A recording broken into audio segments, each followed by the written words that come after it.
नमस्कार, मैं रचना शर्मा चढ़ती कला टाइम टीवी देख रहे सभी दर्शकों का स्वागत करती हूं। आप देख रहे हैं हरियाणा के समाचार। समाचारों की शुरुआत से पहले एक नजर आज की मुख्य सुर्खियों पर।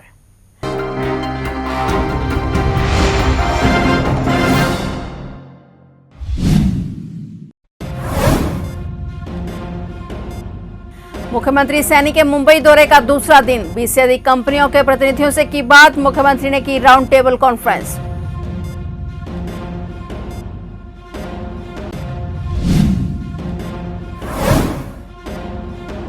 मुख्यमंत्री नायब सैनी ने उद्योगपतियों से किया संवाद। मुंबई में आयोजित अधिवेशन में मुख्यमंत्री का संबोधन। सीएम ने की ग्लोबल कैपिटल कैंपेन की प्रभावशाली शुरुआत।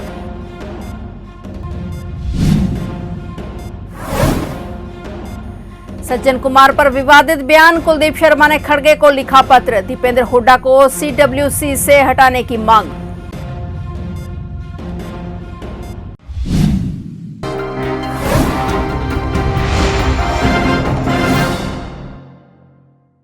और अब समाचार विस्तार से। हरियाणा के मुख्यमंत्री नायब सिंह सैनी ने अपने मुंबई दौरे के दौरान महाराष्ट्र के मुख्यमंत्री देवेंद्र फडणवीस से उनके आवास पर मुलाकात की। इस दौरान दोनों के बीच अहम राजनीतिक, औद्योगिक, निवेश और समसामयिक मुद्दों पर सार्थक बातचीत हुई। बैठक में काला अम्ब में तीसरे पानीपत युद्ध के शौर्य स्मारक के निर्माण को लेकर भी विस्तार से चर्चा हुई। लगभग 16 एकड़ क्षेत्र में बनने वाला इस शौर्य स्मारक को लेकर हरियाणा और महाराष्ट्र सरकार सक्रिय भागीदारी के साथ कार्य कर रही है। काला अम्ब पानीपत शहर से लगभग 8 किलोमीटर दूर उगराखेड़ी क्षेत्र में वह ऐतिहासिक स्थल है, जिसे 14 जनवरी 1761 को हुए तीसरे पानीपत युद्ध में मराठा सेनापति सदाशिवराव भाऊ के अंतिम संघर्ष और बलिदान से जोड़ा जाता है। इस स्थान का नाम उस काले आम के पेड़ से जुड़ा है जिसके नीचे भाऊ ने अंतिम लड़ाई लड़ी थी। दोनों राज्यों के मुख्यमंत्री ने ऐतिहासिक विरासत को सुरक्षित करने और भावी पीढ़ियों तक वीरता और शौर्य की गाथा पहुंचाने की दिशा में किए जा रहे प्रयासों पर विचार विमर्श किया। मीटिंग के दौरान सीएम के मुख्य प्रधान सचिव राजेश खुल्लर समेत कई अधिकारी मौजूद रहे।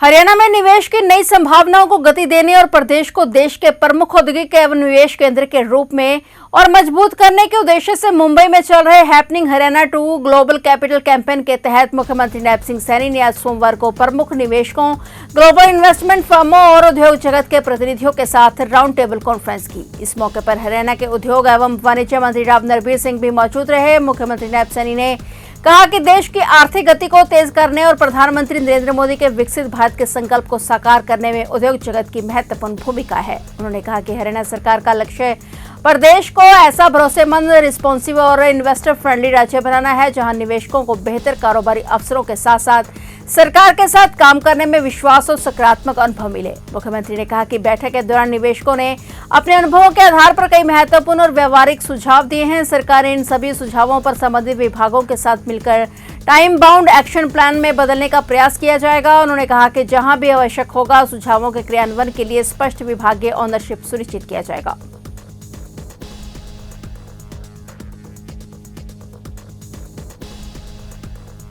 हरियाणा सरकार ने भारत की आर्थिक राजधानी मुंबई में हैपनिंग हरियाणा 2 अंतर्राष्ट्रीय आउटरीच और ग्लोबल कैपिटल कैंपेन की प्रभावशाली शुरुआत की। 23 से 25 अगस्त तक आयोजित 3 दिवसीय इन्वेस्टर समिट के दौरान लगभग 66,000 करोड़ रुपए से अधिक के समझौता ज्ञापनों पर हस्ताक्षर होने की संभावना है। मुख्यमंत्री नायब सिंह सैनी ने कैंपेन के तहत हरियाणावी प्रवासी परिवारों से आत्मीय संवाद किया और इस मौके पर उद्योग एवं वाणिज्य मंत्री राव नरबीर सिंह भी मौजूद रहे। प्रसिद्ध बॉलीवुड एक्टर रणदीप हुड्डा और बॉलीवुड एक्ट्रेस मेघना मलिक ने भी कार्यक्रम में भागीदारी की और मुख्यमंत्री का अभिनंदन किया।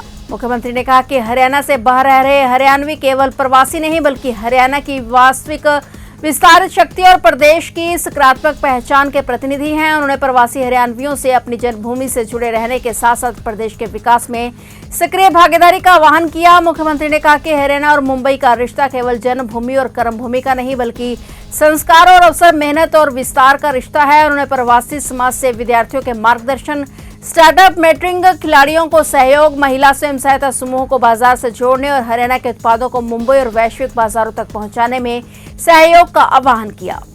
आज मेरे लिए ये गर्व की बात है कि आज हरियाणा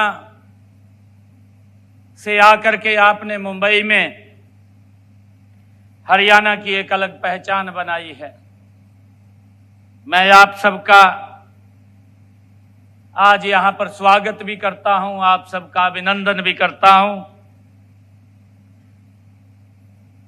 साथियों, आप हरियाणा से निकले हैं,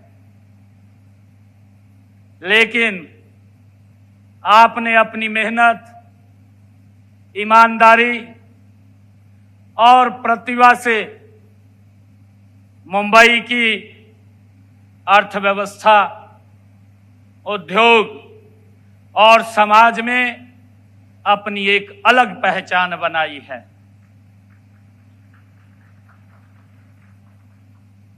साथियों, हरियाणा की माटी के संस्कार ही ऐसे हैं। मुझे खुशी है कि हमारी बेटी मेवात से, जिन्होंने अभी जिक्र किया है, यहां पर काम के लिए आई, आज लोगों को काम दे रही है। यह हमारे लिए गर्व की बात है।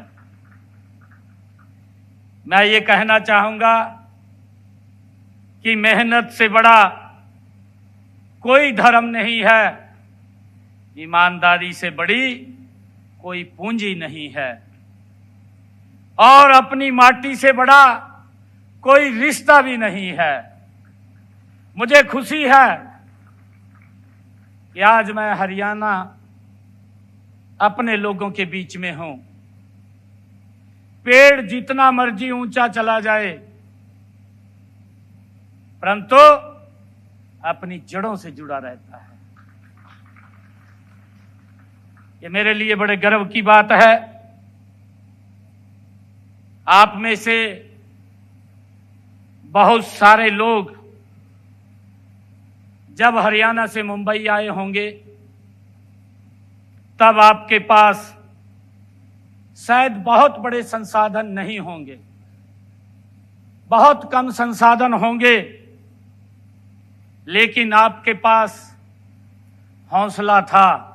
हरियाणा कांग्रेस में अंदरूनी खींचतान एक बार फिर से खुलकर सामने आ गई है। हरियाणा विधानसभा के पूर्व स्पीकर और कांग्रेस के वरिष्ठ नेता कुलदीप शर्मा ने पार्टी के राष्ट्रीय अध्यक्ष मल्लिकार्जुन खड़गे को पत्र लिखकर रोहतक के कांग्रेस सांसद दीपेंद्र सिंह हुड्डा के खिलाफ मोर्चा खोल दिया है। शर्मा ने दीपेंद्र सिंह हुड्डा को कांग्रेस कार्य समिति से हटाने की मांग करते हुए आरोप लगाया कि पूर्व कांग्रेस नेता सज्जन कुमार को लेकर दिए गए बयान से सिख समुदाय में रोष पैदा हुआ है और इसका राजनीतिक नुकसान कांग्रेस को उठाना पड़ सकता है। लिखे पत्र में कुलदीप शर्मा ने कहा कि सज्जन कुमार के निधन के बाद दीपेंद्र सिंह हुड्डा द्वारा उन्हें लेकर की गई सकारात्मक टिप्पणी और उन्हें सम्मान दिए जाने की बात ने सिख समुदाय के एक वर्ग को आहत किया है। उन्होंने दावा किया कि हरियाणा और पंजाब के कुछ सिख मित्रों ने इस मुद्दे पर उनसे अपनी नाराजगी जाहिर की है। शर्मा ने पत्र में कांग्रेस के लिए राजनीतिक खतरे की ओर भी इशारा किया है।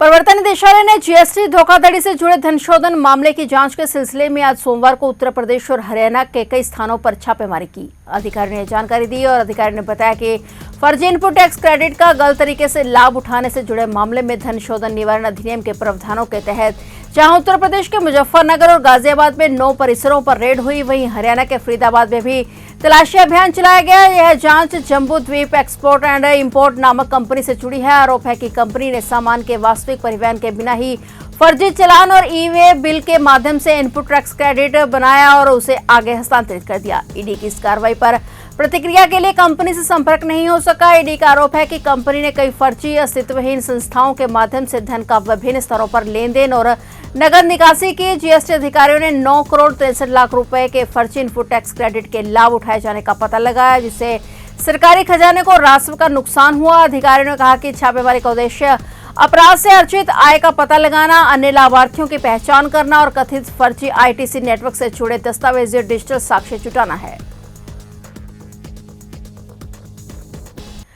चिका थाना क्षेत्र के अंतर्गत नशे की तस्करी को लेकर चर्चित गांव कल्लर माजरा में स्टेट नारकोटिक ब्यूरो एसएनबी की टीम ने बड़ी कार्रवाई करते हुए एक कथित नशा तस्कर को 300 ग्राम चिट्टे के साथ काबू किया है। कार्रवाई यमुनानगर से पहुंची एसएनबी की टीम द्वारा की गई। एसएनबी की टीम ने गुप्त सूचना के आधार पर कार्रवाई को अंजाम दिया और जांच अधिकारी इंस्पेक्टर महरूफ अली ने जानकारी देते हुए बताया कि टीम को गुप्त सूचना मिली थी कि चिका क्षेत्र के एक गाँव का रहने वाला व्यक्ति नशे की बड़ी खेप लेकर घूम रहा है। सूचना के आधार पर टीम ने तुरंत कार्रवाई शुरू की और मौके पर ड्यूटी मजिस्ट्रेट की नियुक्ति करवाकर आरोपी की तलाशी ली गई। तलाशी के दौरान आरोपी भगवान दास निवासी गांव कल्लर माजरा के कब्जे से 300 ग्राम चिट्टा बरामद किया गया। पुलिस के अनुसार आरोपी नशा तस्करी के कारोबार में लिप्त बताया जा रहा है। टीम ने बरामद नशीले पदार्थ को कब्जे में लेकर आरोपी के खिलाफ नियमानुसार कार्रवाई शुरू कर दी है। इंस्पेक्टर महरूफ अली ने बताया कि नशे के खिलाफ अभियान लगातार जारी रहेगा और नशीले पदार्थों की तस्करी में लिप्त लोगों के खिलाफ सख्त कार्रवाई की जाएगी।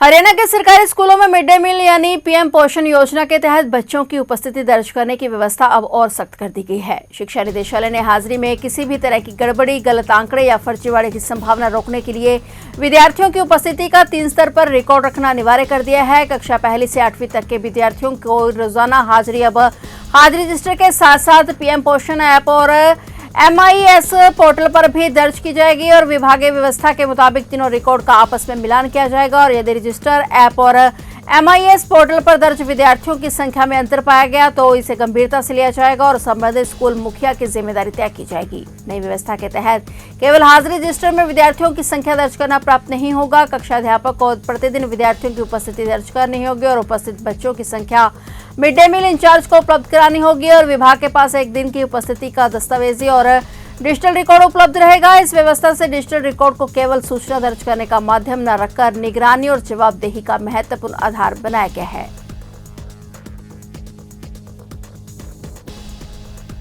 नगरपालिका के सफाई कर्मचारियों की हड़ताल और अनिश्चितकालीन धरना प्रदर्शन के चलते कलाई शहर की सफाई व्यवस्था पूरी तरह से चरमरा गई है। मुख्य मार्गों और रिहायशी इलाकों के साथ साथ अब स्कूल जैसे शिक्षण संस्थानों के आसपास भी कूड़े के बड़े बड़े ढेर लग गए हैं। इससे विद्यार्थियों और स्थानीय नागरिकों को भारी दिक्कतों का सामना करना पड़ रहा है।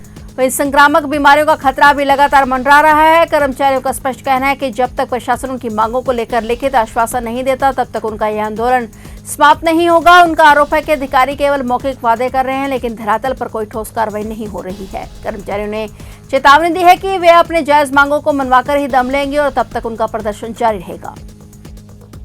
मामला सर यही है, लगातार सफाई कर्मचारी आंदोलन कर रहे हैं। पिछले दिनों भी मई में हमने 14 दिन की हड़ताल की। तब सरकार के साथ समझौता हुआ था कि 1 महीने का समय दोगे, 30 जून तक का समय मांगा था सरकार ने, तो लेटर जारी कर देंगे। लेकिन आज उस बात को तकरीबन 2.5-3 महीने हो चुके हैं, आज तक कोई नोटिफिकेशन जारी नहीं हुआ और सरकार अपने बातों से मुकर रही है। अब परसों भी सरकार के साथ मीटिंग हुई थी जिसमें कृष्ण बेदी साथ मीटिंग हुई, लेकिन तब भी सरकार ने एक झूठा नोटिफिकेशन प्रेस नोट जारी कर दिया कि हमने इनकी मांगें मान ली है। एक झूठी अफवाह फैलाई जा रही है प्रदेश में कि हमने इनकी मांगें मान ली है। उसके कोई लेटर जारी नहीं किया है। प्रेस नोट से काम नहीं चलता। सरकारी काम सरकारी पत्र से ही बनते हैं, प्रेस नोट से नहीं बनते। सरकार एक झूठी अफवाह फैला रही है, जगह हो रही है। अगर कलायत में ऐसा हुआ तो आप क्या करेंगे? जो हमारा अधिकार हम विरोध प्रदर्शन कर रहे हैं और हम कूड़ा नहीं उठाने देंगे।